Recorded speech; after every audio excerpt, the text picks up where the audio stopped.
You ask Tiger to solve. This deals with linear equations with one unknown.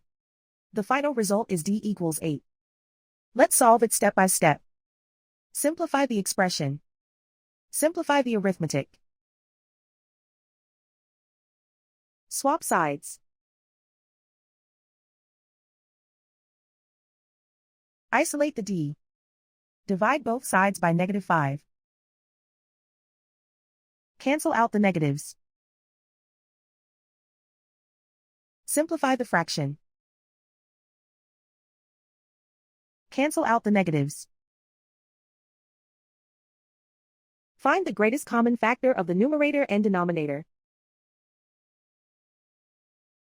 Factor out and cancel the greatest common factor. And so the final result is d equals 8.